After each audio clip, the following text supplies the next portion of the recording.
Testing, testing.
Well, it's 8:57, so maybe that's why.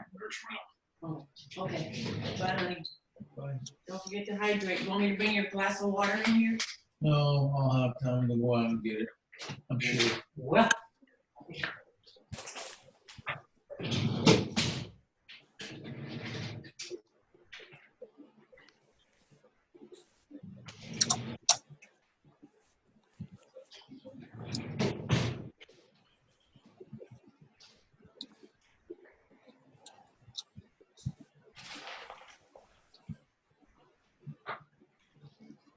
Morning. Morning. Morning, Dave. Hey, Jim. I see we have Waldo back there Yes. and Jimmy Yeah. And Jack. and Jack. Jack hiding there somewhere. There he is, right there. There's Jack and there's Waldo. Morning, Waldo. He's got his mute on. Hey, Rob. Hey, say hi to Jimmy back there. You scared him off. He just left. Oh, okay. The dog was calling him.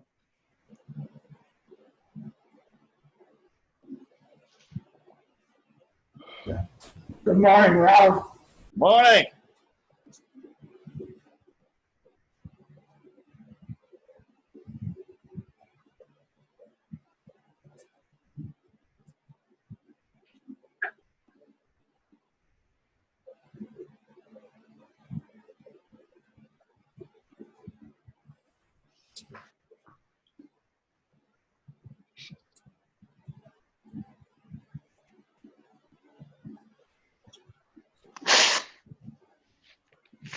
We've got 6 different cameras. No, these are all the different people as they come in. This is his.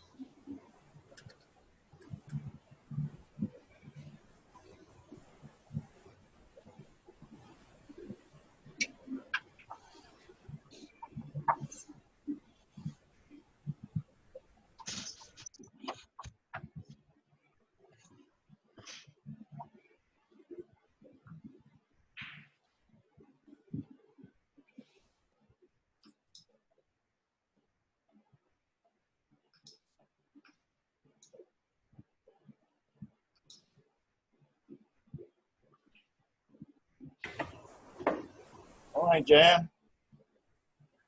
Morning.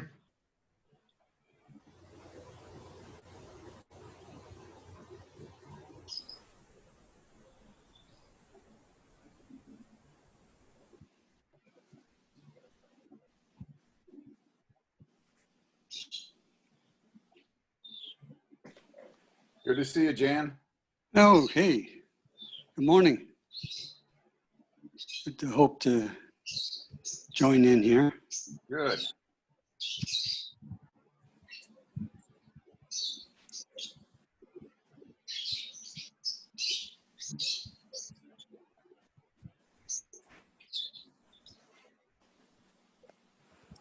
How are you doing?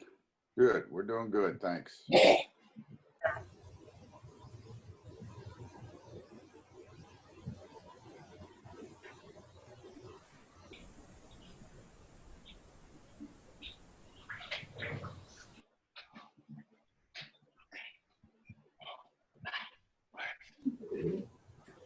Where's our coffee? Where's our coffee, Jim? Oh, thank you. Gail. Thanks, Gail. Pat's got one too. Good. How does she do that? I don't know.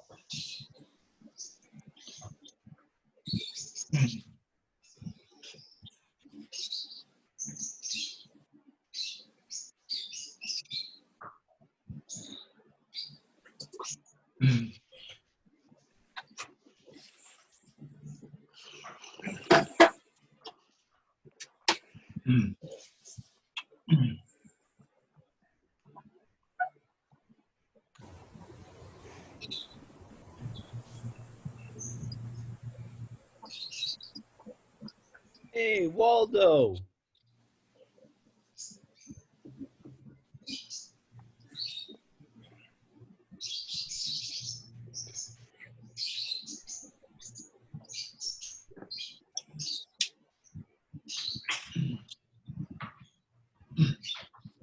Hello. Hey. Hey, how you doing? Are you in bed? Yes, because right now I have my nephews visiting and they're screaming all over the house. And this is the quietest place to be. So I don't want to know are you dressed? Yeah. No, that's tattoos, David. Stowe, Vermont.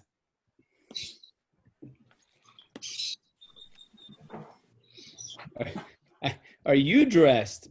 Oh, I'm dressed here, but I don't have pants on. Oh, okay. Don't stand up. Hey, David, Yes, sir. is that a couple of Clyde Butcher photos you have in the background there?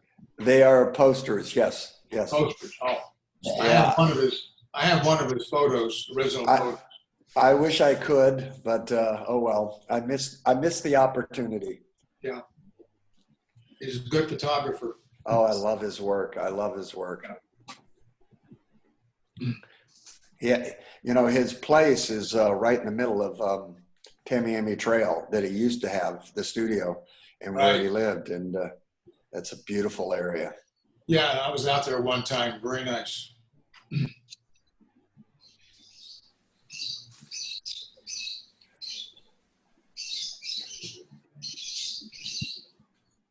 Did Waldo, it looks like Waldo's on. Yep. All right. Oh, by the way, I sent Ralph a wood alert. I'm not sure what kind of wood it is, but I'm sure he'll send it out. Looks some pretty wood. You don't know what it is? It may be albizia. It looked like albizia to me, but I'm not sure. Rough for that. Say it again. The bark looked a little rough for albizia.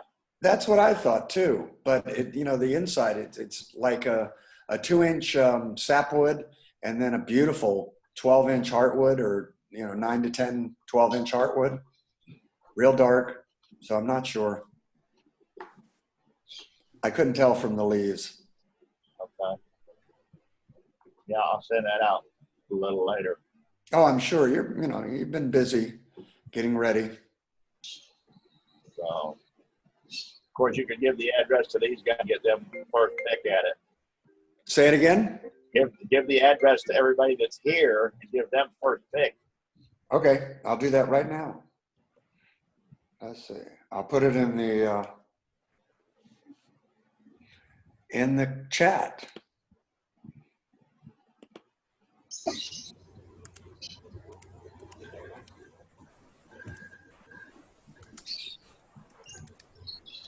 Your other speakers are gone, right? Yes, The speakers for the computer? I guess, I don't know. Whether more speakers.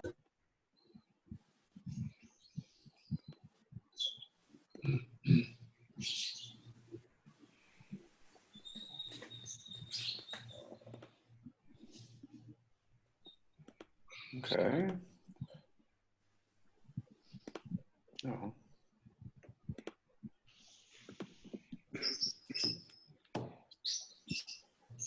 All right, I can't figure out how to send this chat. How do I send it? Hit the enter key when you're done. Where is the enter key? Right-hand side, return, enter.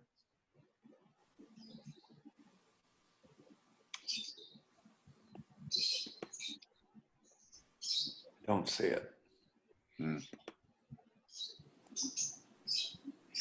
Anyway, I'll try to send it out email or something. I'm still learning. Just write it on a piece of cardboard and hold it up. Okay. Before computers. Exactly. 10 cans and a string.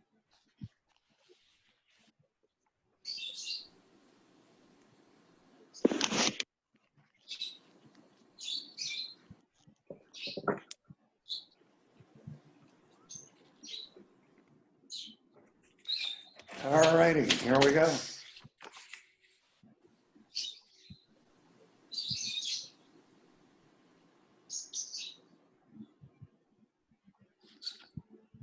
Everybody see that?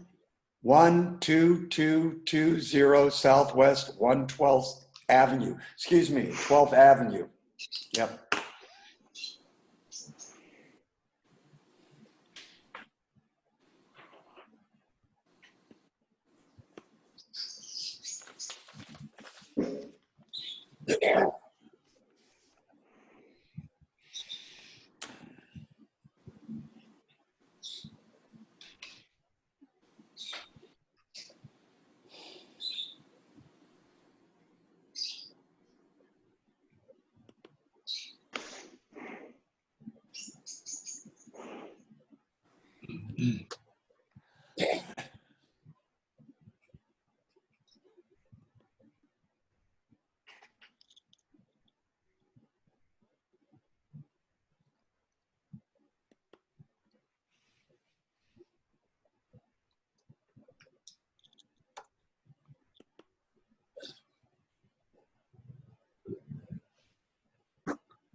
So I guess it looks like this is about it for this morning.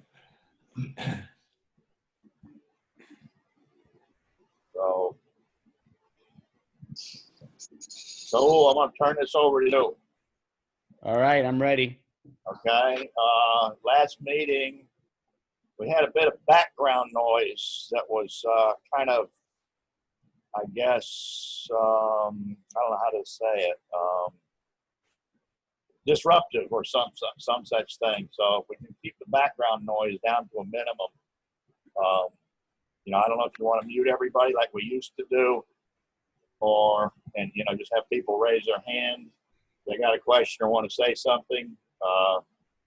So whatever we want to do here, but let's try and keep the distractions to a minimum.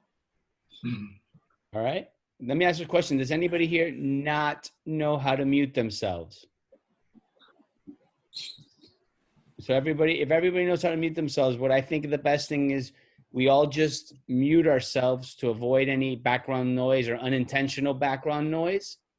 And then if you want to talk, like Ralph said, we'll either, wave our hands, or you can either chat and say, I want to speak, and then we'll stop Ralph and we'll ask the question. Does everybody seem okay with that? All right, well then I guess everybody mute yourselves.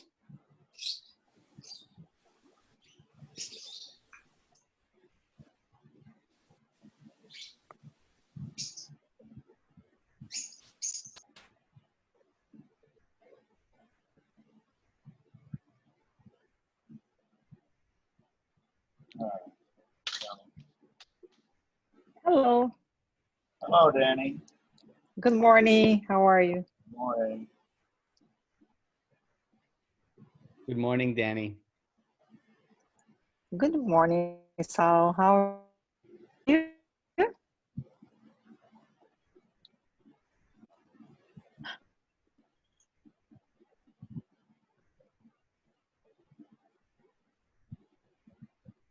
Okay, you're it. Okay, thank you, Ralph. I'm going to mute myself as well to avoid background noise, and do your magic. Well, I'm gonna do a continuation of what we did at the meeting. I did just a flat base earring stand, so I figured I'd make a bowl base earring stand today. Bore everybody to death with it. Just a little something different. It was in one of the videos that I sent out, where one of the guys actually made the base into a bowl to hold other knickknacks, trinkets, whatever you want to call it. So I figured I'd just continue on with that. This one here, I've gotten another piece of wood a bit thicker so that I can make an actual bowl out of it.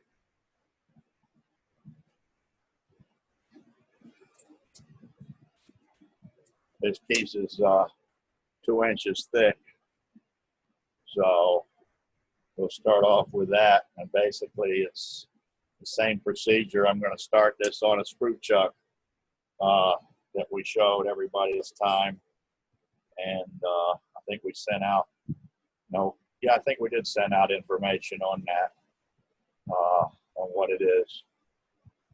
And they come with all your chucks. They come with it and how to use it. And then we'll just go from there. So let me get a mask on and we'll get going.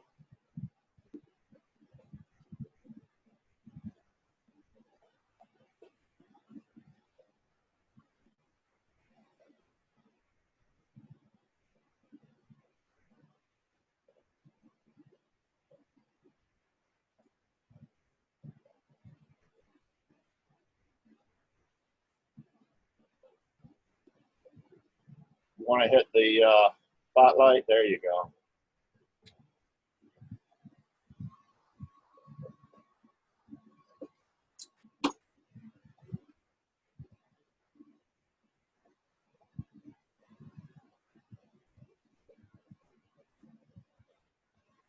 So I'm using a 5/8 bowl gouge. You 1/2 inch, whatever size bowl gouge you got. I just mostly go to my 5/8. to get this how I normally start a bowl and make most of a bowl. So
what I'm doing there, Danny and I were talking the other day, and she was having a little problem with tear out on the end grain side of the hole she was making. And so what I told her to do, and I didn't show her because we weren't turning anything, but I was explaining to her about standing the gouge up instead of coming in like you normally would cut like that. If you stand this gouge up and cut with the wing at a, depending on it, maybe at about a 45-degree angle to the bowl, you get a really nice slicing cut, and it'll help a lot with the tear out. And depending on the wood, you know, you can start sanding at sometimes, 220 or more. Eliminate a lot of sanding by using that slicing cut. So that's just something, for you guys to think about. If you're having trouble with tear out on the outside of a bowl.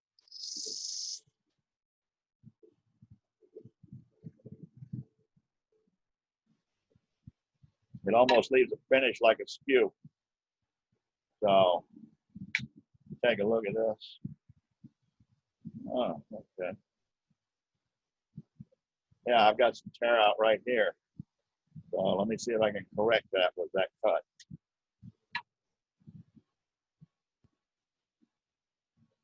Also, speed can help sometimes.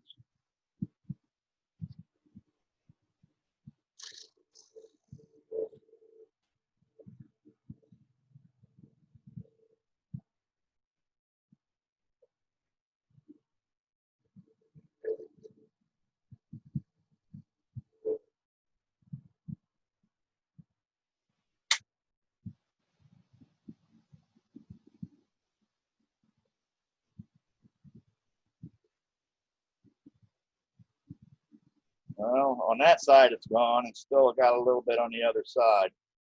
Sometimes you can't avoid it. Now, another thing you can do, depending on the wood, if you're getting tear out, is to, depending on what type of finish you're going to put on the bowl, is to put some sanding sealer in there and let it stiffen up the fibers. Or you can use, I've used linseed oil, anything in there to stiffen up the fibers to where they'll cut instead of tearing. And it just depends on what type of finish you're going to use in the end of the project as to what you use to try and stiffen those fibers up. There is a couple products, wood hardener, Minwax makes one. I tried it, but I never finished the project, so I don't know how well it worked. Dave Piper, you've used that, haven't you? Yes, I have, and that works pretty good. Especially, I had some mahogany that was really punky. I mean, it was soft. I can just dig it out, and it comes in a yellow can. It's the same place where the other finishes are in Home Depot, where you buy your rub-on poly and so on. It's called Minwax Wood Hardener, and you put that on, and it does do the trick. It hardens it up real good.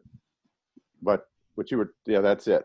Works out real good. It really takes care of that real punky stuff, not filling gaps, but the punky wood that would come apart if you turned it.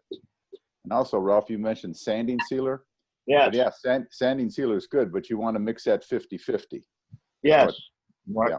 Your lacquer sanding seed, what I'm talking about. And I normally cut that at least 50% with thinner. Yep. Ralph? So that it's very thin. What I use, and it works out real well, is I have a little bottle of regular Deft lacquer thinner, or Deft lacquer finish, and then I thin it 50-50 with lacquer thinner, and that really helps. And it usually goes with most finishes. I keep mine in a mason jar with a brush in the jar. I've got this 50% thin, and keep a brush in the jar and just lay it on there. It only takes a minute or two to dry. Just slop it on there good.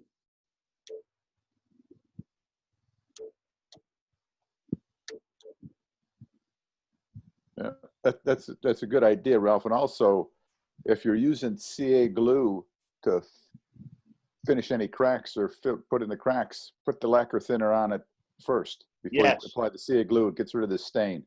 Again, the thin down version. Otherwise, you end up having to put CA glue all over the whole darn thing so that it matches.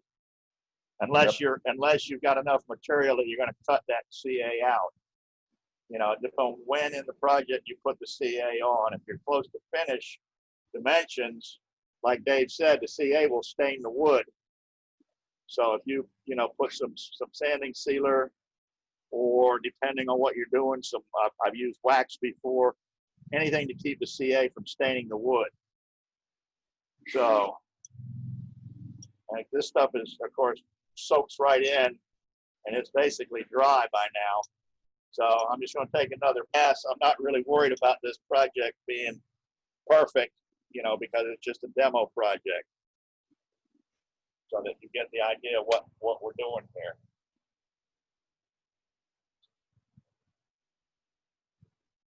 I'm going to pick up a different gouge because this one, I don't know how sharp that one is. It's sharp, but it may not be real sharp. And this one's freshly sharpened, and I haven't cut anything with it yet. So I may get a much better cut with this.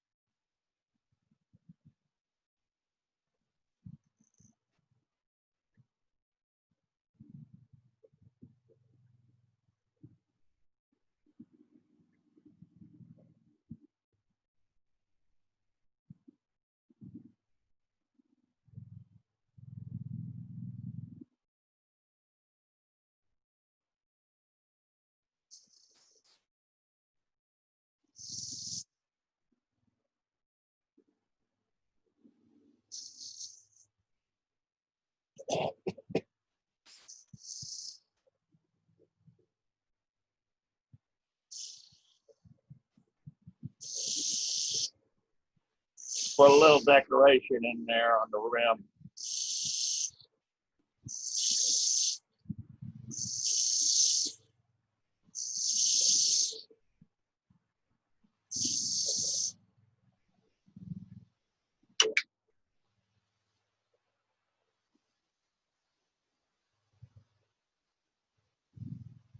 Okay, so I don't really have any real tear out. This wood has some voids in it, what you're seeing. I don't know if you can see that one right there. So something like that, you know, depending on what you were going to do, just leave it, or you can fill it with, you know, fill it with CA, fill it with epoxy, fill it with stone, you know, variety of things you can do with voids.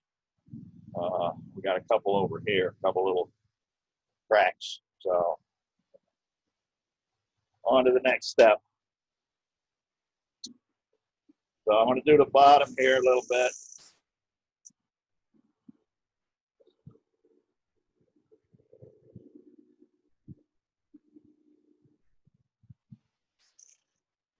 I'm going to dish the bottom.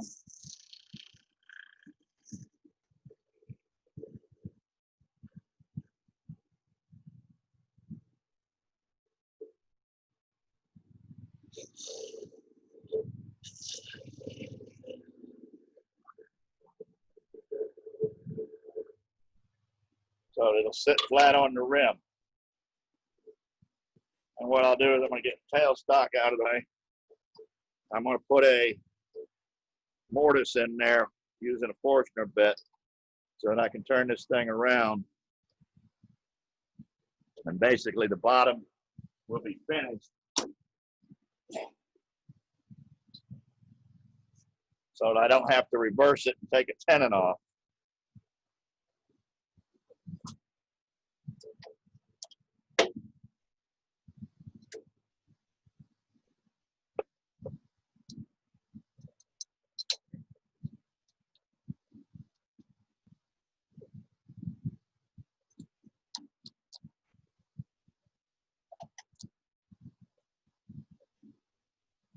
Now, when you're drilling, of course, slow your speed way down. The larger the bit, the slower you want to go.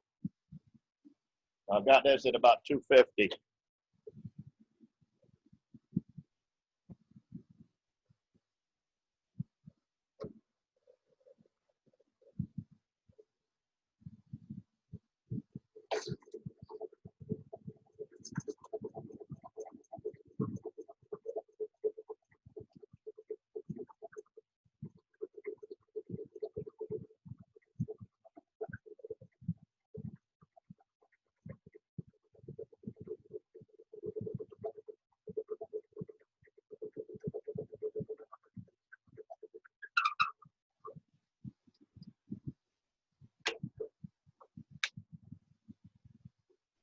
Okay. It's about 3/16 of an inch thick, deep. That's all you really need to go on a small piece like this. The same thing applies with this as making a tenon. You don't want to make your recess too deep, because it needs to sit inside of this recess, needs to sit flat on the front of the jaws.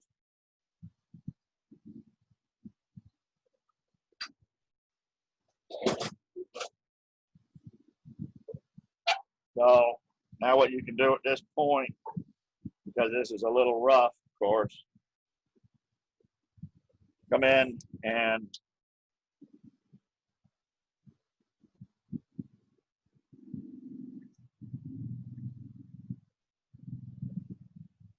do a little cleanup if you want.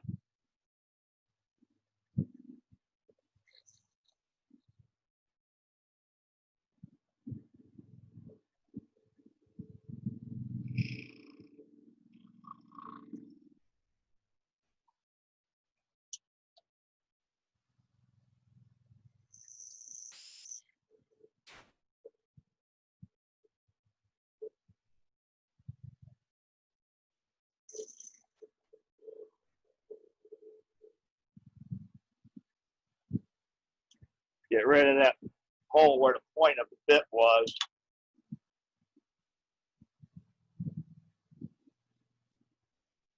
and take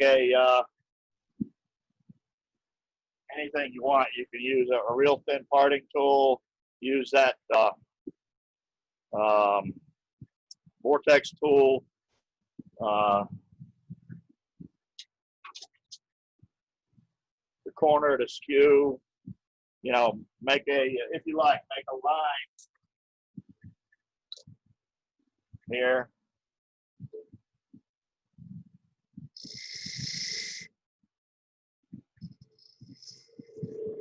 Gives you a line to write your name on. Little decoration there.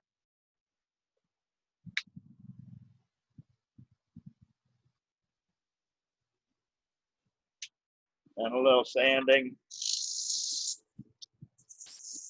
And then if you want, depending on, you could put some finish on there at this time, depending on what kind of finish you're doing.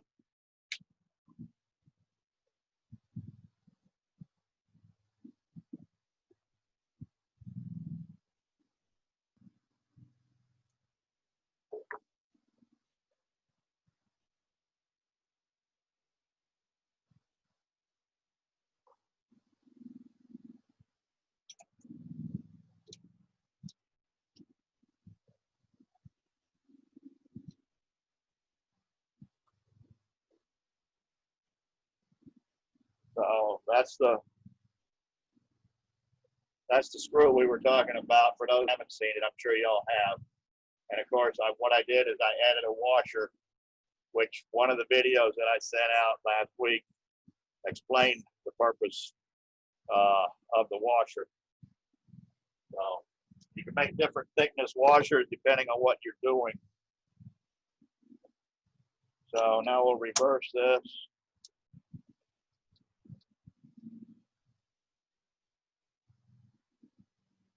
Make sure it's seated up there nice. Snug it up.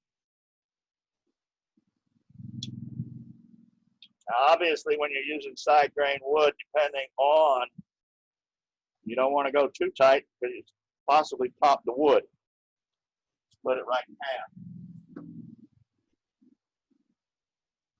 I know this from personal experience.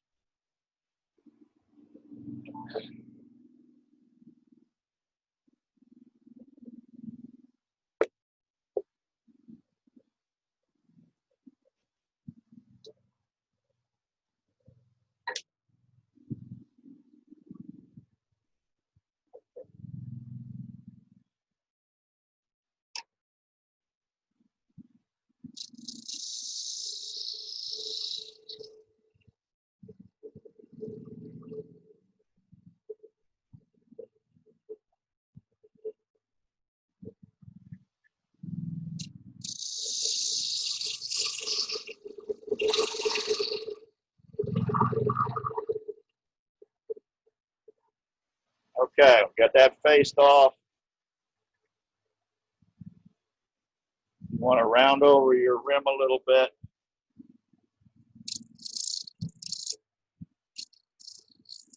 Okay, and establish a wall thickness. Your bowl. That looks about right. This is not going to be real deep. It's just a little dish to hold stuff. So we're going to take this wood out.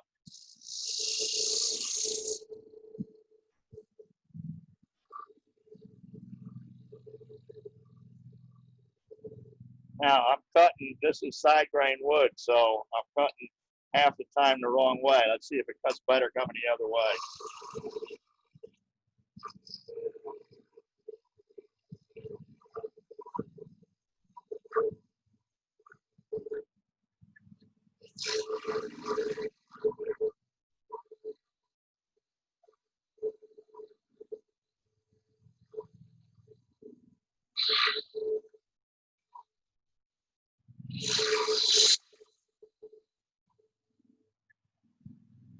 So what I want to do, I'm going to leave a little bit of a pedestal in the middle here for the post.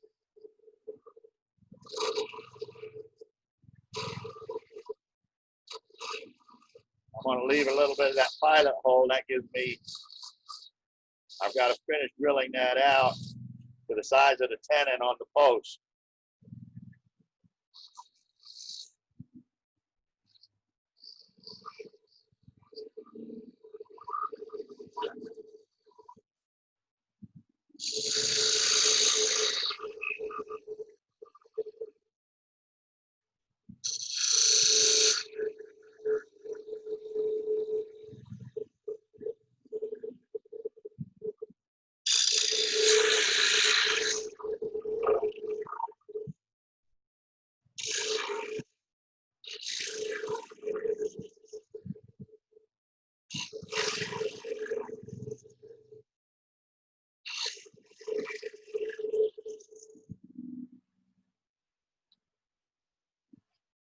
fact, just stand up just a hair and give my gouge room to work.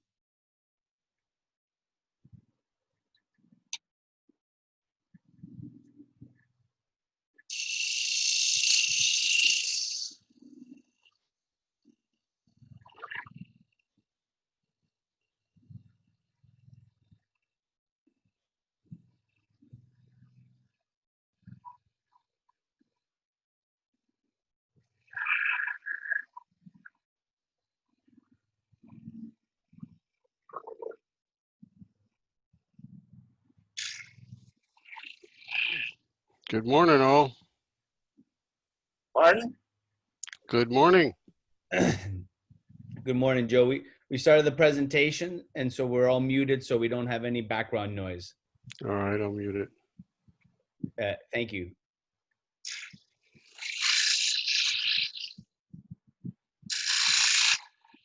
So what I'm doing, I'm just running down the outside across the bottom and just coming right back up the center with the bottom, coming up the center with the bottom side of the gouge.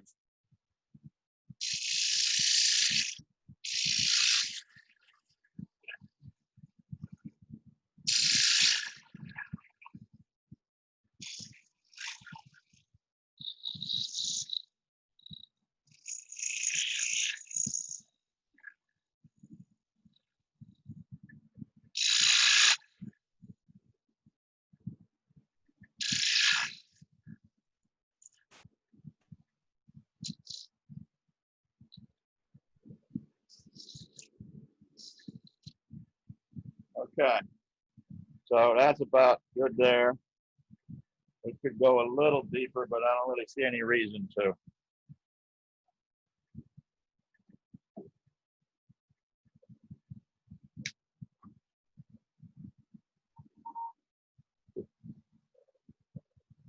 So now would be the time, of course, to sand this.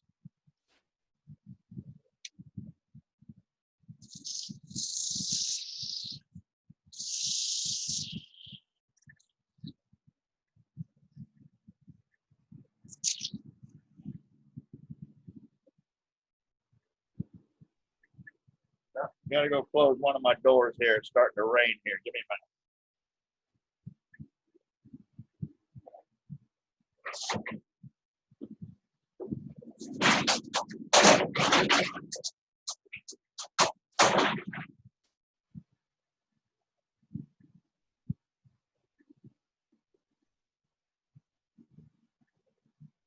Okay, anyway, back, you're gonna do a little sanding here, and if, like I said, if you want, you can apply your finish, depending on what finish you're doing as you go.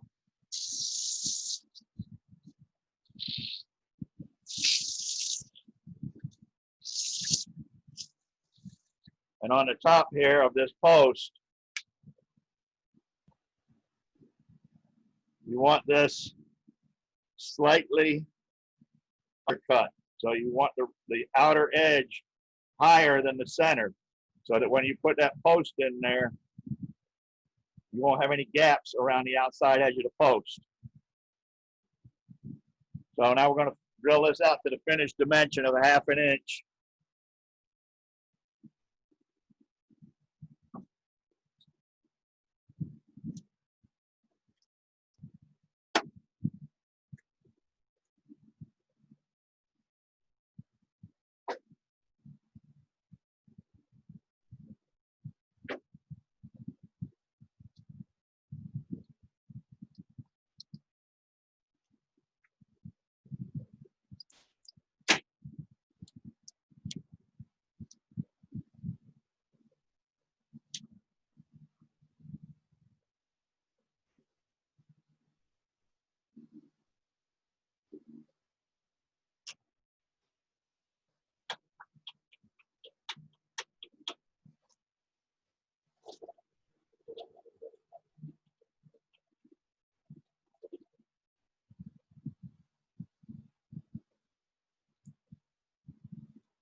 Doesn't have to be real deep, 1/2 inch. Just make it sure you don't go through the bottom. That'll give you a place for your tenon to glue in on your post.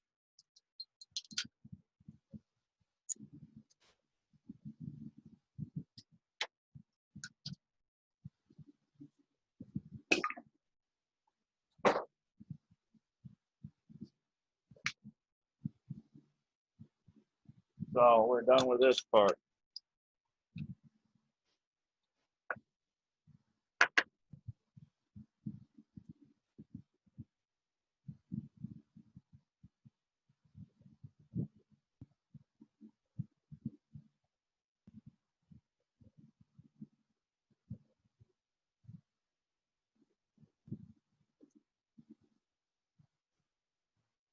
So back to the screw chuck.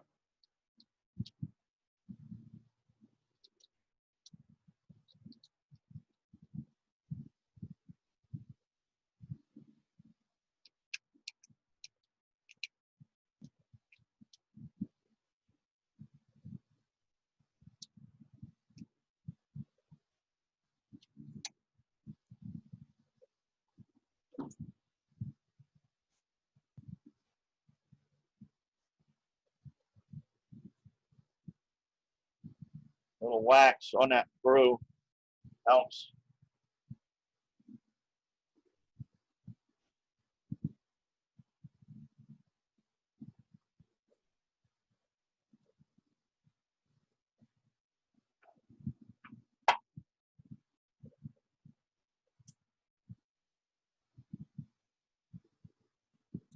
So this will be the bottom of the top. We'll face that off, get it smooth.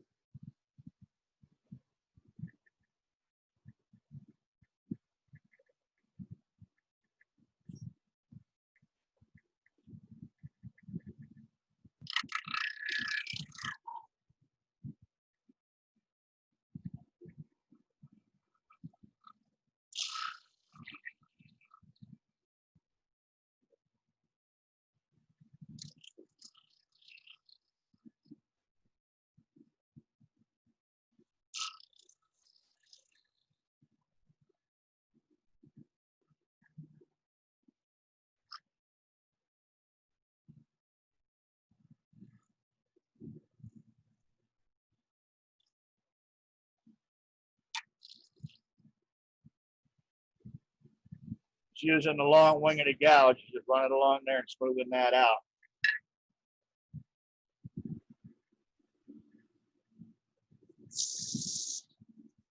So sanding.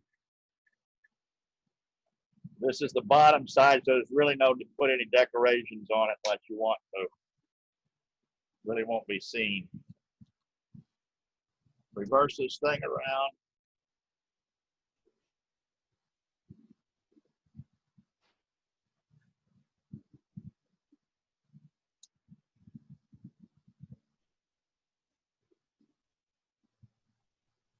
Make sure you're seated all the way up.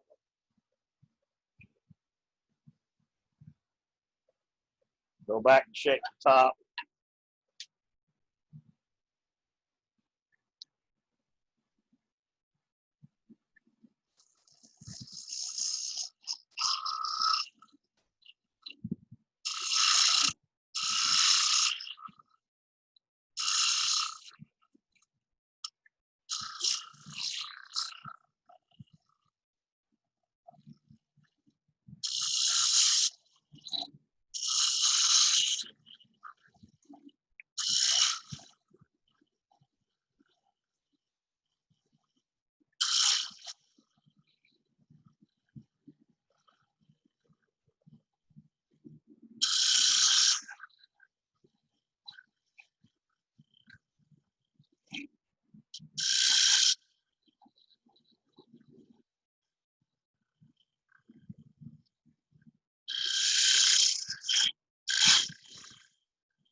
I'll make this outer rim about 1/4 of an inch thick, or slightly under.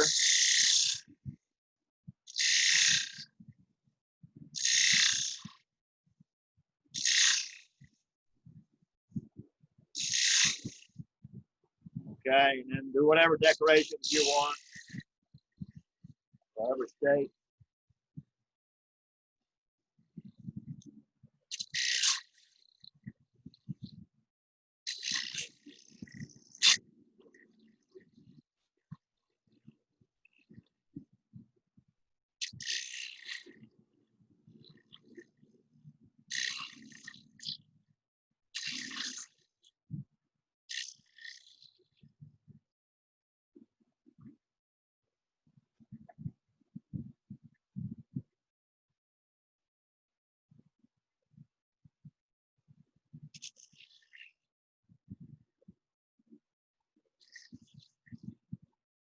And again, slightly undercut, recessed on the top here, where that finial is going to sit, so that its outer edge hits all the way around.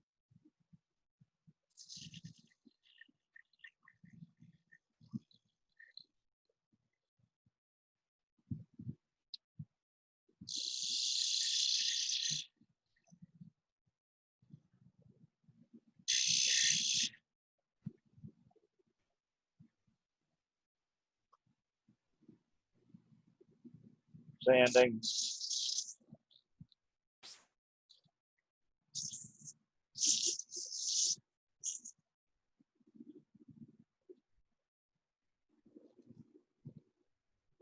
Something going on that edge I can feel.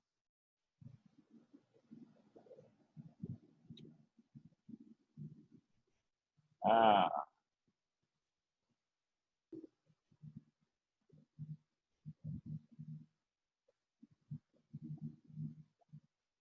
It's part of the wood.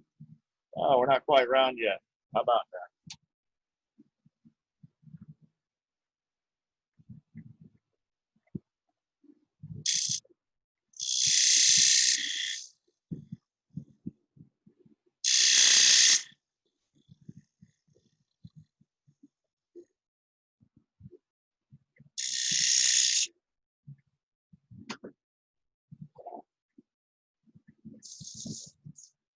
Much better. Helps when you make them round all the way around.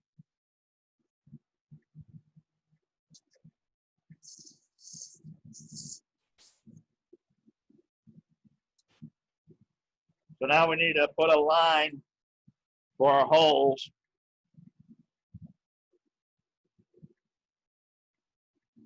About an 1/8 inch in, say 3/16 in, somewhere thereabouts.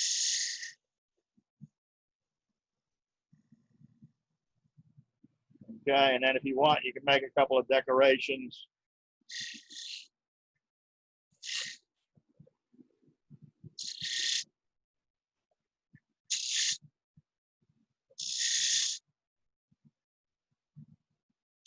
Or don't want to, don't.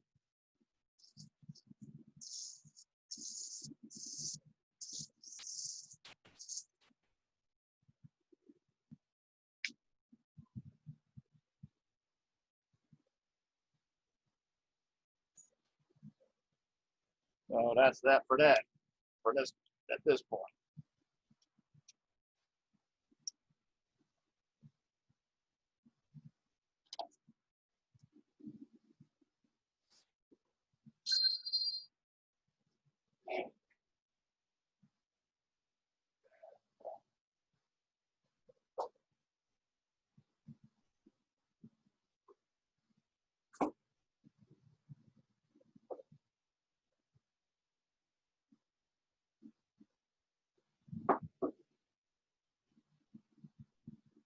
Okay.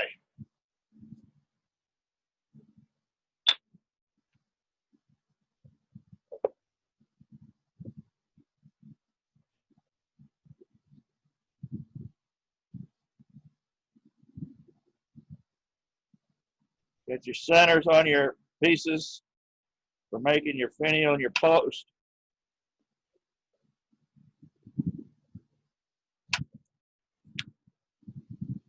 Yeah.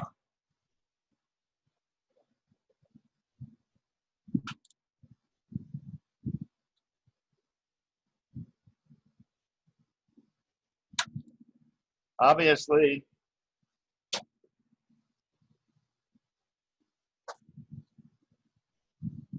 you don't trust your eye to get the center, then just take a straight edge and go corner to corner and get your center, and then top it with your center punch or your awl or whatever you want to use. Makes it just a little easier to get it mounted. So remove the screw chuck.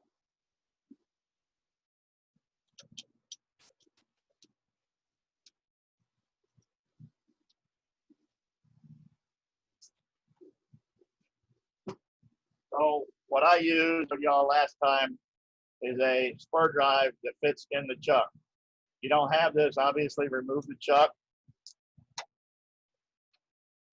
and go back to your regular spur drive, or even better than that, as a lot of people are getting away from using those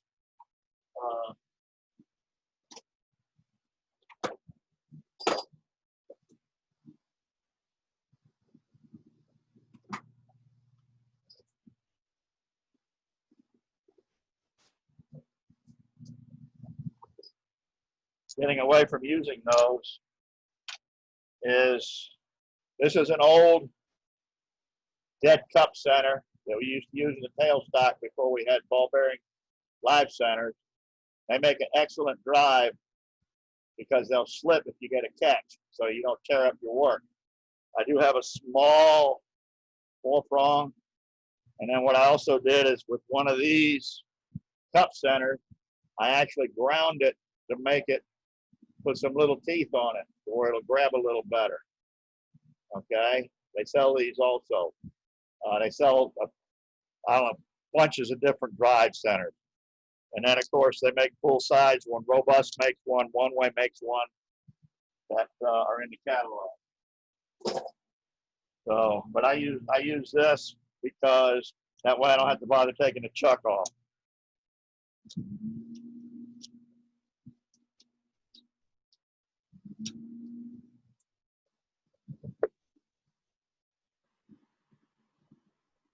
And like I explained last week, I don't know if some of you weren't here, the way this mounts, it has a flange on it. You can see right there. That goes in between the jaws. Okay, slots between the jaws. And then when you tighten this down, the jaws go over that flange, so there's no way it can come out.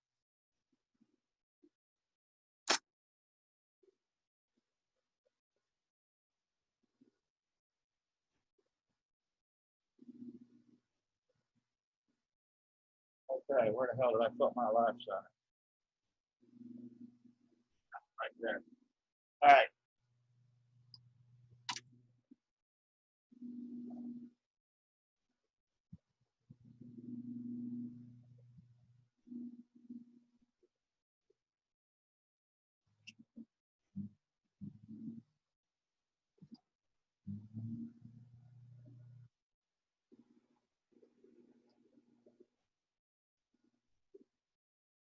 Bring that on up.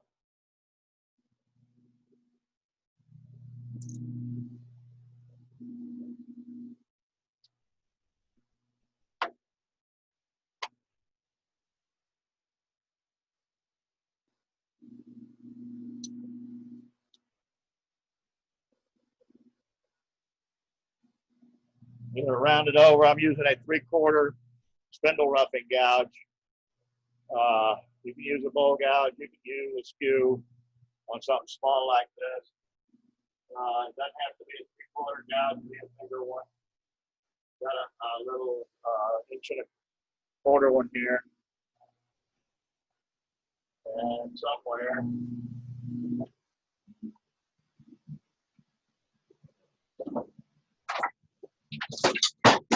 I've got my miniature spindle roughing gouge, which that works. That'll take a lot of wood real fast.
So the bottom of this post, we want to make sure that we don't make the bottom diameter. We're going to do this one a little differently than we did the last one. We want to make sure that we don't make this larger than this, obviously. Needs to be this size or slightly smaller.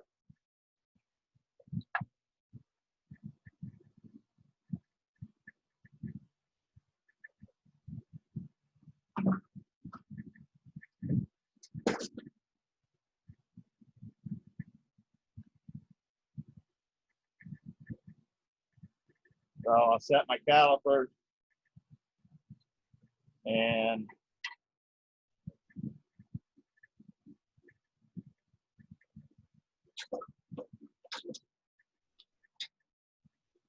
using a parting tool will be Dan, whatever, skew, go ahead and get that dimension.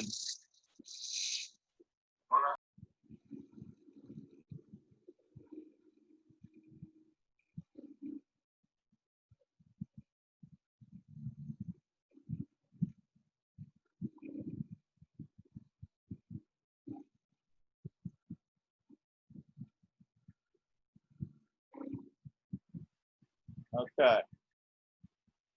Then we want to come up to the top. I'm sorry, the bottom. Oh, top. Okay. Never mind. I'm backwards. The bottom wants to be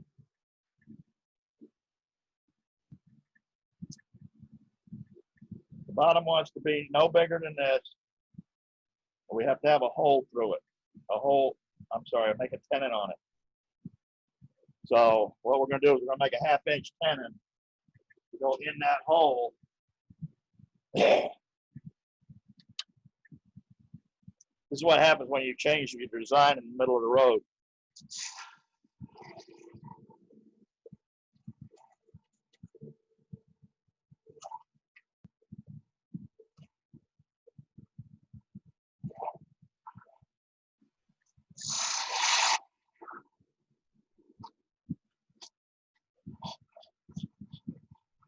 Okay.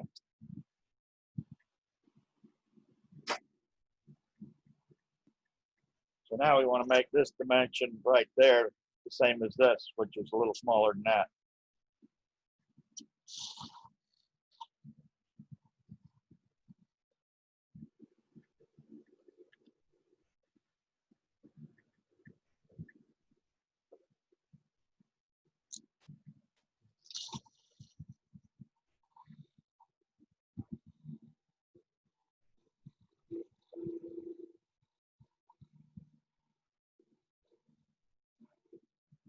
Okay, so now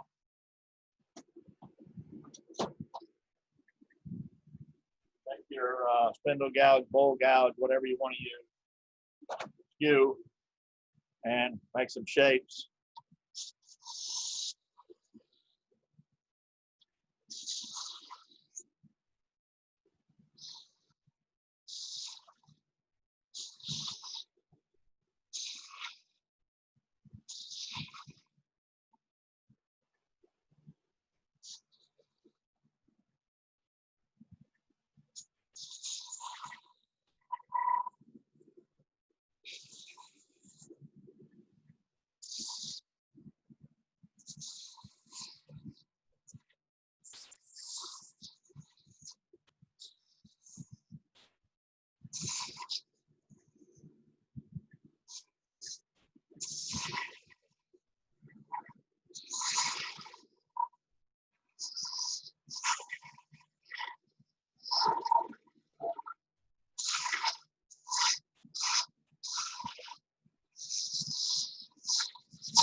Okay, sand, sand, sand, sand, sand.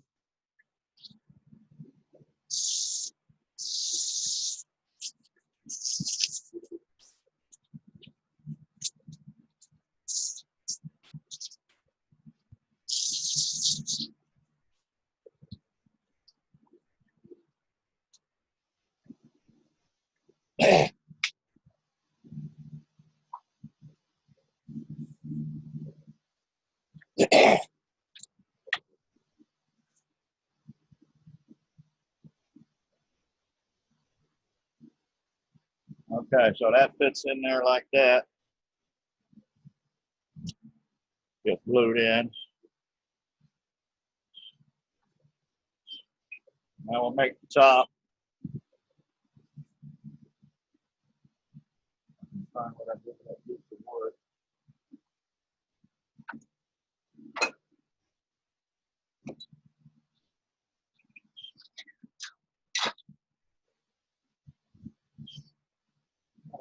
Use another one.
Put a little tenon on this end.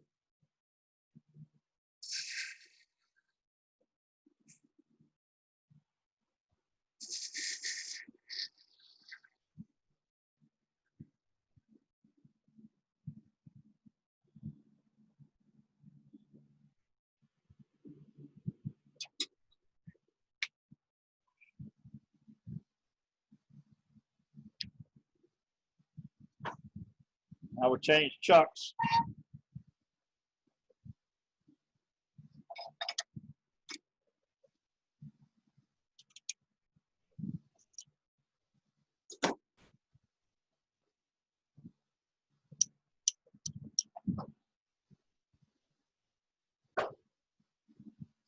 Now, don't know if this little one will fit. We'll try it first.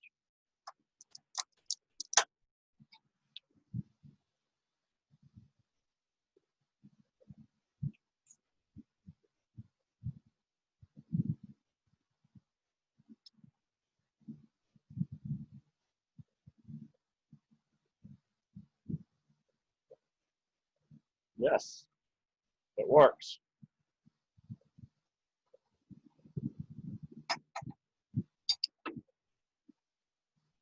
Okay. Snug that up good.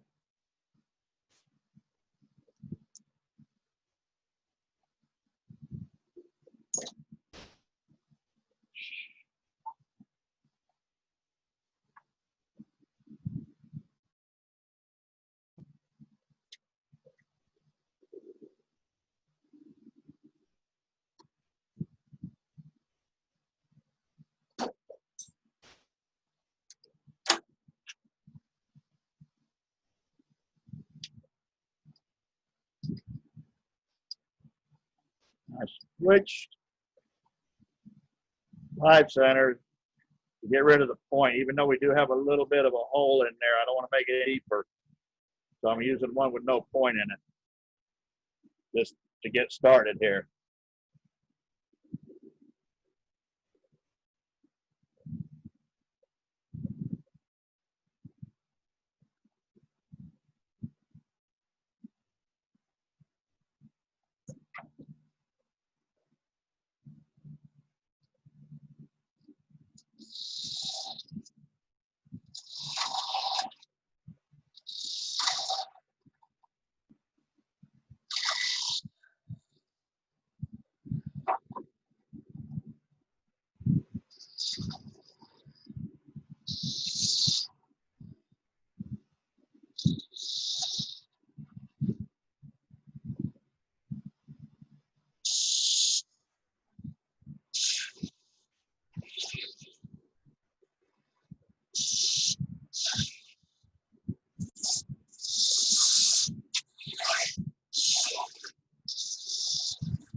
So we need to put a tenant on the bottom here of the finial.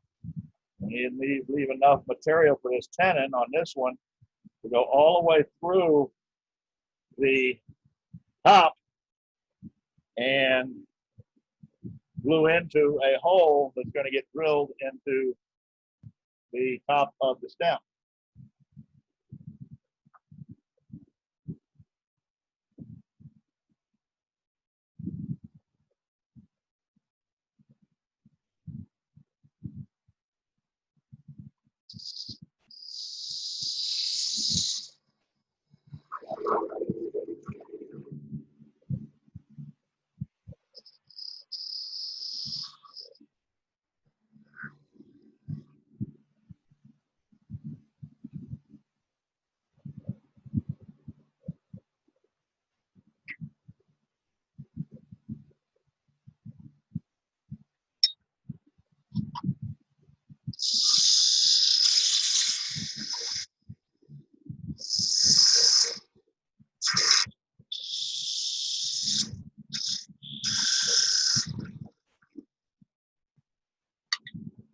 So what I'll do now is I'm going to finish this point while I've still got this material back here.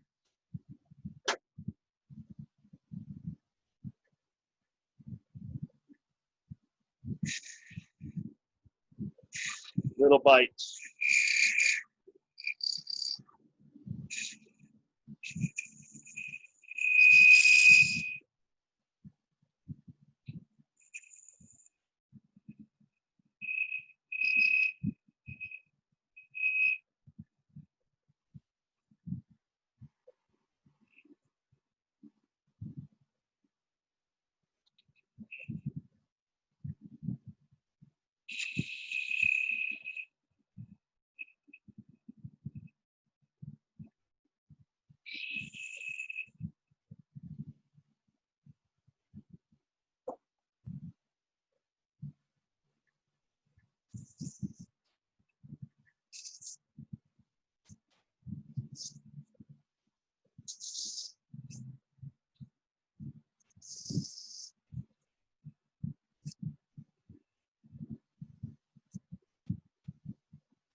Okay.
Part that off.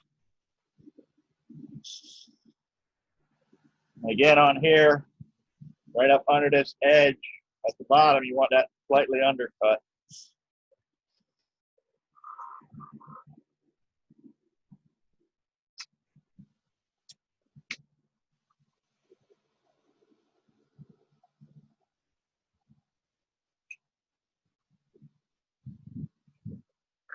Okay, so over to the drill press.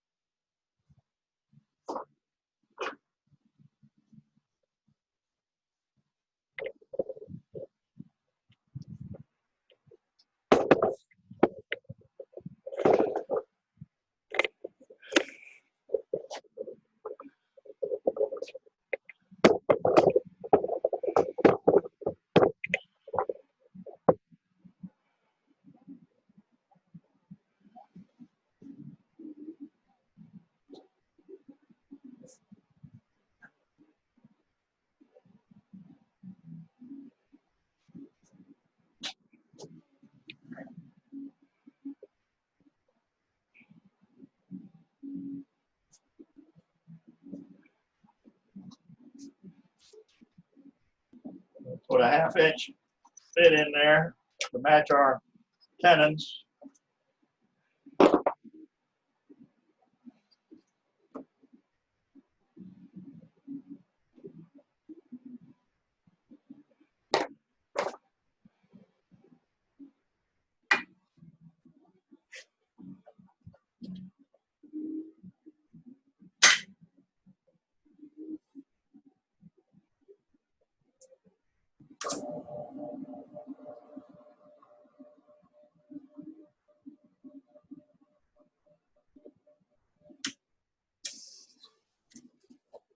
I'm going to switch to a metal cutting bit to pick up that hole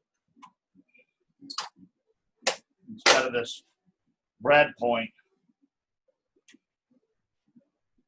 Sometimes the brad point will throw you off. It won't center up properly where the regular metal cutting bit. I hope you guys can see that.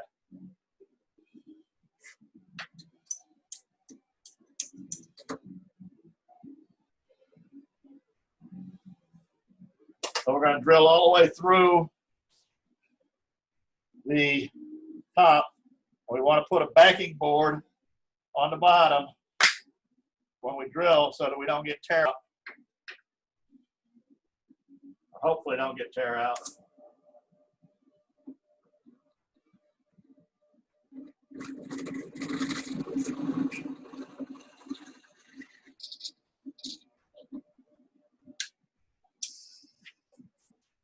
See, nice clean cut. Okay, and then what we're going to do is we're going to drop our table, and we're going to take our bowl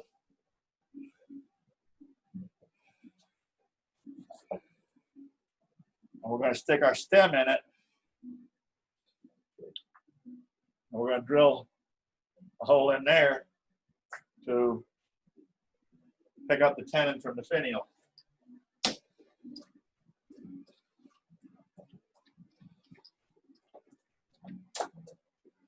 Well, I hope she drops far enough. I made this a little taller than the one in the movie I sent, but doesn't really matter.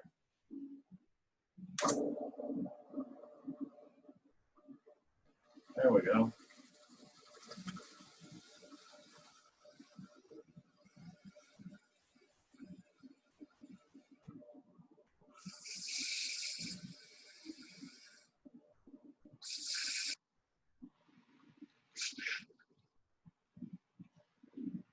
That's plenty enough.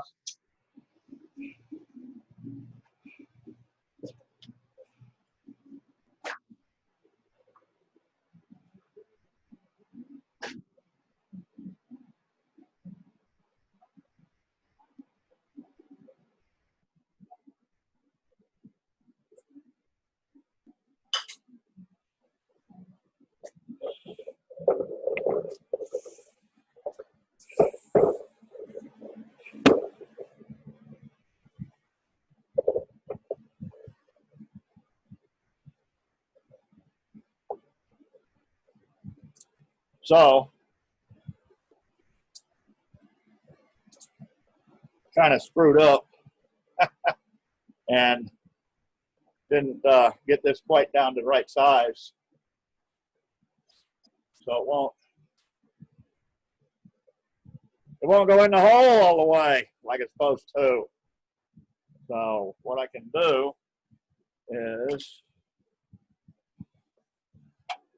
carefully to save it, or just make another one.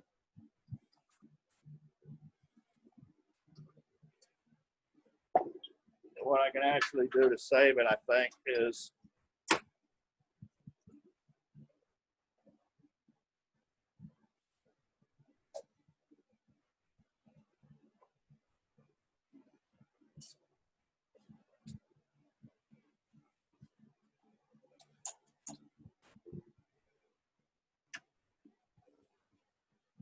I take this here piece that we've got left in the chuck, take that 1/2 inch bit,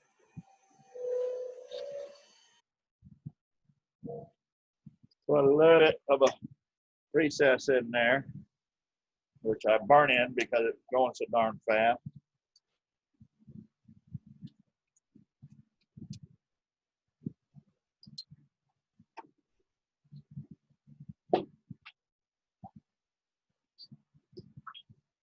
And put my live center with no pin back in.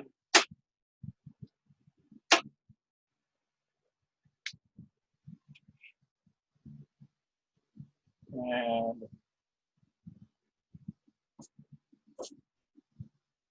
take a little paper towel, put it over the end here, put the point of that finial up in the hole, run that in.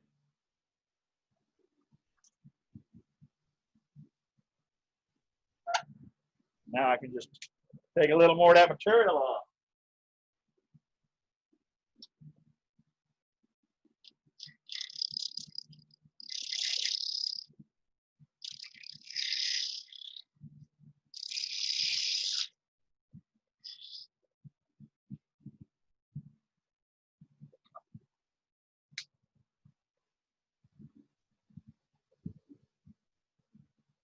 Let's see if that works.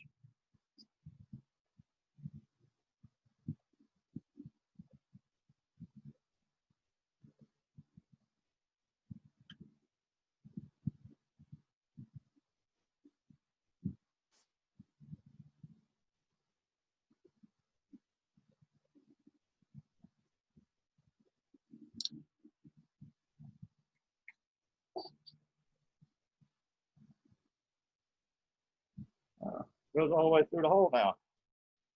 Oh, and then we've got a little bit left here on the bottom to go into the top of the post. Okay.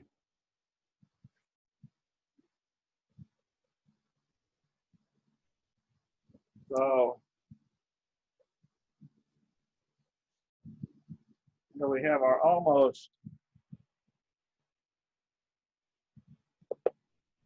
or almost finished project.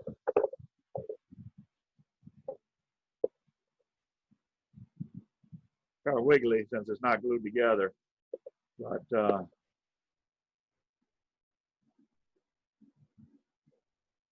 you get the idea. Okay, so the next step, which I'm not going to show you unless you really want to, is drilling these holes all the way around.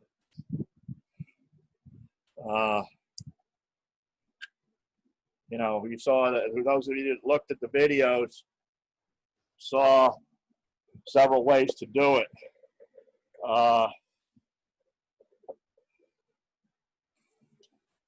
What I actually did is I did some math and figured out the length of this and set my dividers that I could find.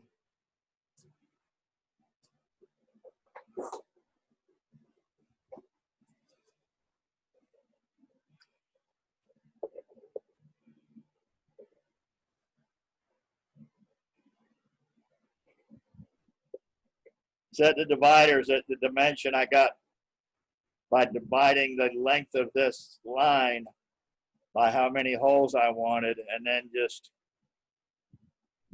you know, mark and walk it around until you get all the way around.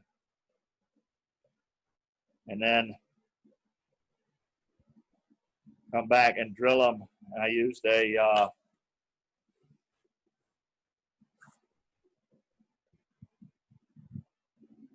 5/32. You could use an 1/8 inch 5/32, you know, drill bit, just something big enough for the wire on the earrings to go through. So I actually finished up the other ones that I made last week, but they're not in the shop, they're in the house. So you'll see the pictures of them in the newsletter. That'll be coming out next week, I believe, from the last meeting. So I think that pretty much does it for this project.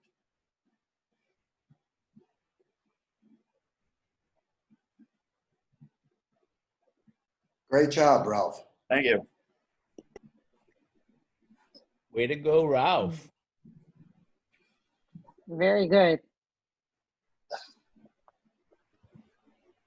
So, questions? How do you clean your beard after all those things get in? Oh, I just do this. That's it. You're good to go. Sort of. Sort of. Whatever doesn't come out, you know, when she throws me in the washing machine at the end of the day, it comes out. Oh, wow. Do you do the tumble dry too? Yeah. No, she just hangs me out on the line by my toes. You're lucky. My wife tells me to go into the gutter and take a bath. In the gutter? Yeah. Okay, well, that's good.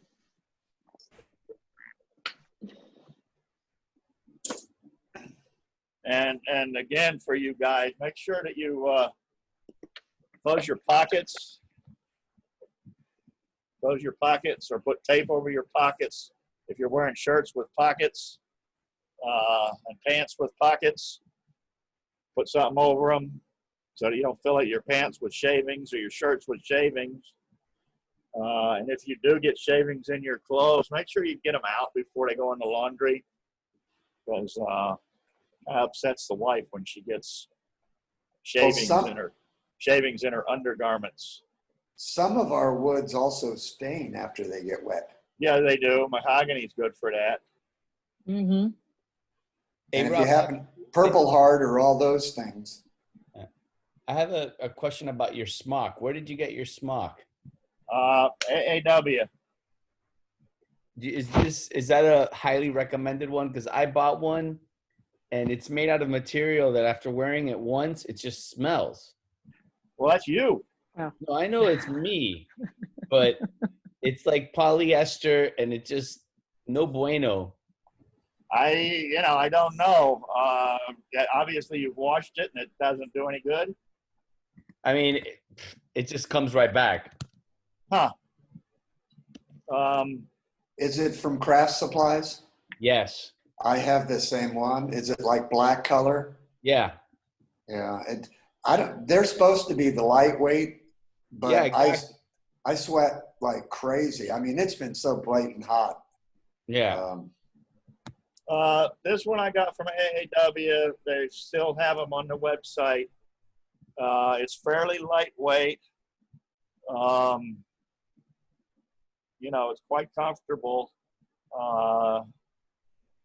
You know, I've had this one for, oh God, I think I've had this one for probably 15 years. Haven't washed it once and it still doesn't smell. I'm looking it up right now. They're about $60. I think they're up to 65 plus shipping. Ah, okay. But I could be wrong. Now, if you go to the symposium, sometimes they have a special symposium one. I think Ralph has a couple of those. I do have a couple of those. I got one in Atlanta, and then Dave Piper was nice enough to pick me one up in, where the hell was it? Raleigh, North Carolina. It's a dark black one, very dark gray or black, which is nice. But try to get as light as you can for South Florida. We're not up north. Well, the fabric, the weight of the fabric on them all is pretty much the same. It's light, which is good, and they've got vented. Armpits are vented. Yeah, you can see that. See the right there? Yeah. So that's the lightweight vented material for the armpits, and it's got, you know, flap over the front pocket, and it's got two rear pockets back here, which, depending on, can get some shavings in them. I always try and make sure that I turn it upside down and blow it out before I put it in the laundry. Because yeah, the one thing I didn't like about the Craft Supply is they put their name on it. And if I'm going to advertise for somebody, I'd rather advertise for AAW. True.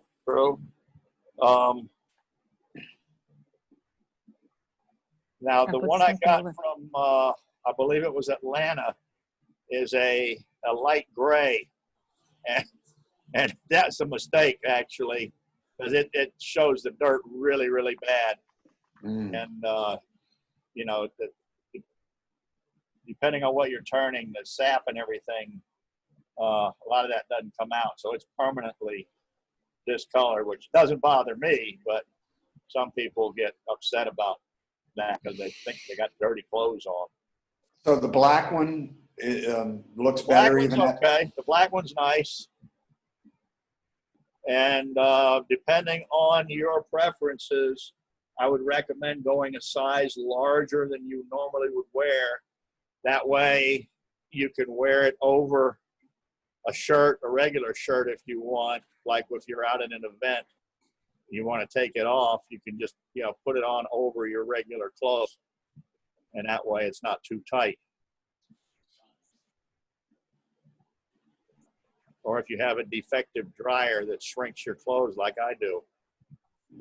I'm not gonna get the black because if I'm outside in the sun, it's gonna. No. I would get this blue one. Yeah.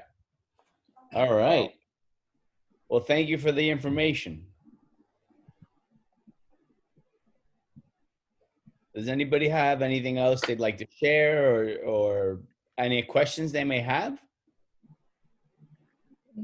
No, thank you. Okay. So did you get your bandsaw blade, Danny? If I what? Did you get your blade for your bandsaw? Yeah, actually, I ordered my blade, but it's going to be ready to Monday only because I just ordered yesterday. So okay. I'm getting Monday. What did you buy? Excited. Did you order two? Two blades. I ordered two blades, different sizes, and they recommended 6 TPI, I think, is the teeth per inch. And let's see, it's from a place that Rolf recommends me, that is Smith Hamilton. Yes. And it's very reasonable. The price, I think they are going to charge me $8.85 or something like that, each blade. And it's my blade bandsaw has a riser, and so it's 105 inches each one. So I had to order because they didn't have it ready there to pick up. Now this is Smith Hamilton by the airport? Yes, yes. Oh, great. They've actually moved. Yeah, I've been to the new place. Okay, way up Douglas. Okay. Yes, yeah. But it's great. We used to order from the schools all the time. Oh, that's great. I'm going to pick up. I decided I have to go close to the airport, and so I'm going to do other things too. So I'm going to pick up. If anybody needs something from there, I can pick up as well. And I don't know. Let's see. I'm excited about the bandsaw to use it. And Ralph teach me how to sharp the blade. It worked very well. That's great. Yeah. Nice. The other day. Yeah. Have you watched the Randy Snodgrass video on how to set up your bandsaw?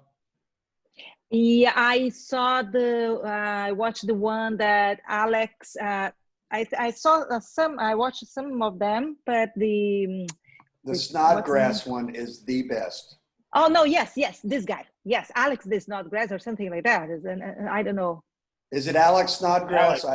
Okay, I always call him Randy for whatever. Alex Snodgrass. It's yeah, the best this is the one, read. the best. Yeah, I saw, and then I also talked to Ralph. Ralph gave me instructions, and then that's fine. I got it to put and to take it out my blade already.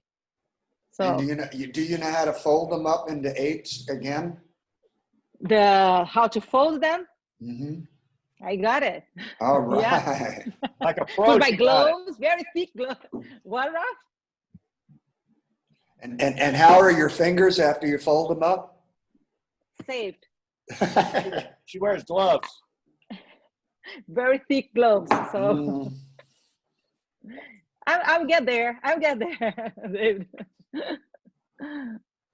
So that's nice. I'm happy with that. Let's see. Well, anybody else have anything they'd like to comment or ask or discuss? Again, for those that weren't here earlier, there's the address of Wood Alert. That it's some very pretty wood. It may be, I don't know what it is. Maybe black olive in my neighborhood, but it's very nice. Looks pretty. Definitely not black olive. I didn't think so, but it's very light sapwood, about 2 inches, and then all dark heartwood, and it's really nice. It's 12220 Southwest 112th Avenue.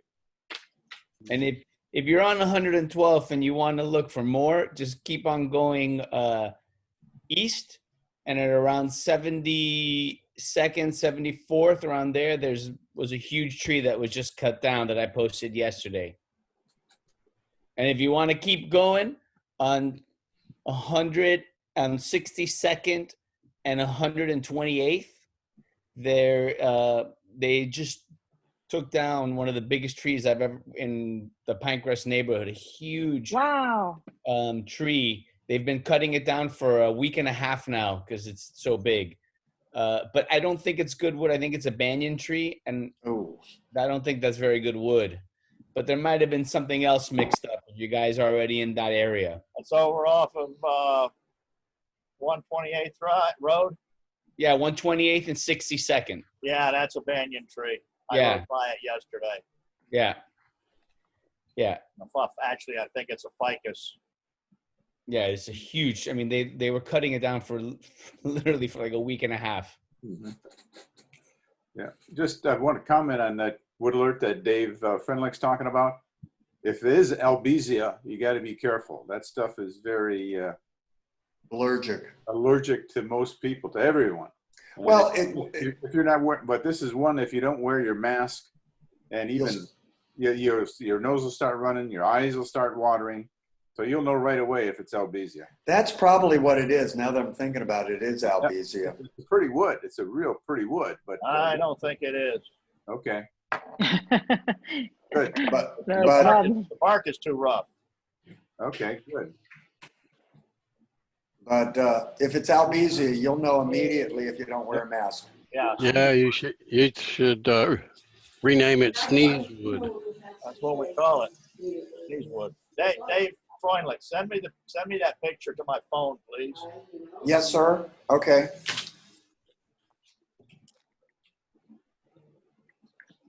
All right.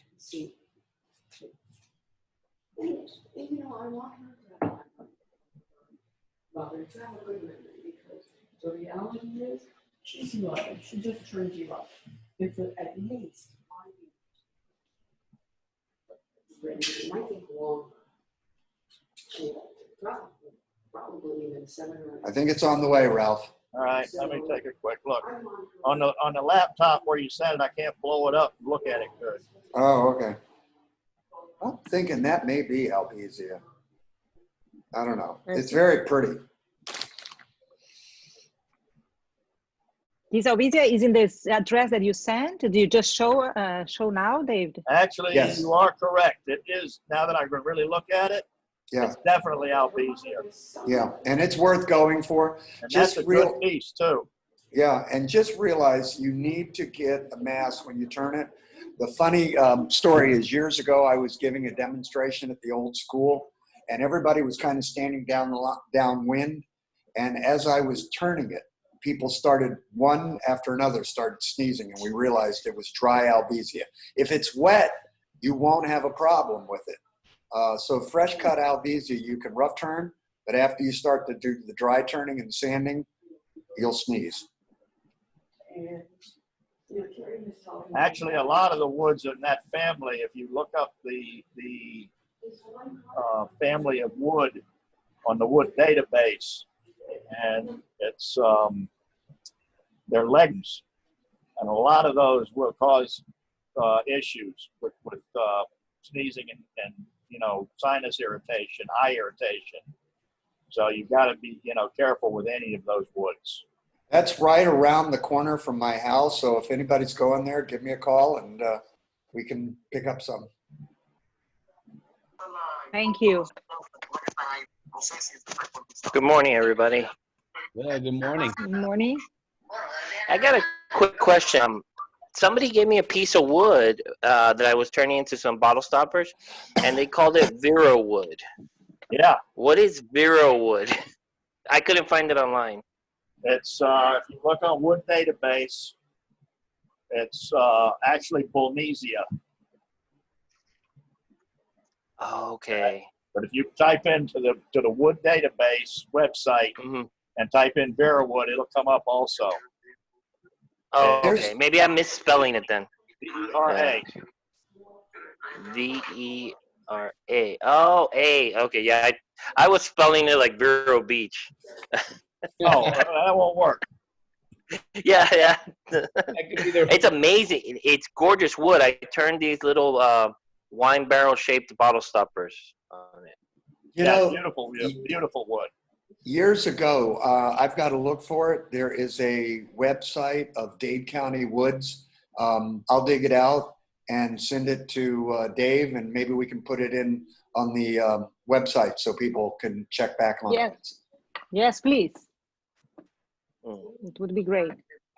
Also, I don't know, we have to check with Brian, but if you look on the website, there's some different periodicals and different, years ago, we saved all of the things from demonstrators and how to sharpen different things from Liam O'Neill and stuff like that. And we photocopied it, and Brian put it on the web and digitized it. So it should be on our website somewhere. I may have to find it, but we've got a lot of history information in there. Okay. If you've never looked at the old newsletters, there's some really good stuff in there. Oh, speaking of, thank you for bringing that AAW article to my attention. I glanced at it, but never really read it until you asked me to forward it. So I hope everybody reads that. That was written by one of our founding members, And did you see the footnote at the bottom, David, where it was also Jack Fisher was in on that article? Oh, yeah, and he was an old member from, and Kaz at one time was the wood editor for the AAW magazine. He wrote a something about wood column. He was an embryologist out of, I think, University of Miami. Yes. So, yeah, those of you that are not AAW members that got that email from me yesterday or last night, whenever I sent it, that's one of the advantages of being a member is the AAW sends out those emails often with all kinds of good information on them.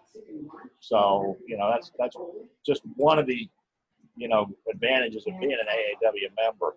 There are so many. They have the forums. They have all of the journals, AAW woodturning magazines, digitized, so you can go back and you can cross-reference by subject matter and stuff like that. So we're talking since 1988, I think. So there's all kinds of information out there. Plus, I got to tell you, just the videos that they did on the what's her name, Winkle, who does milk painting. She just did a neat video that I want to go back to and reuse. So for $60, you pay that much for a schmuck. It's worth it every year.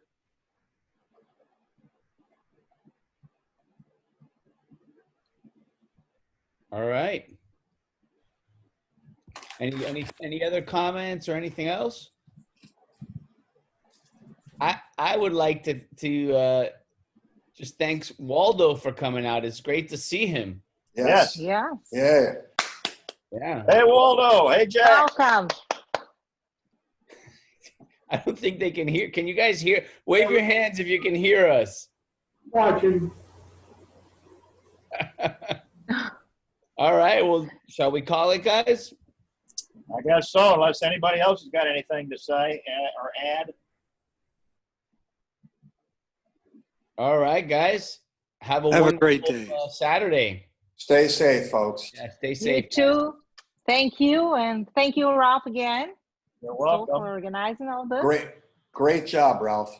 We Great are, job. looking Ralph, Ralph, Sal, Dave, Brian, you guys are doing a bang-up job keeping us going. So thank you. Thank you. That's true, Dave. That's true. Mm-hmm. Thank you. It's So until next time, I'll see you later. Bye. Thank you, everybody. Bye, guys. Be safe. Thanks, everybody. Thank you. Bye.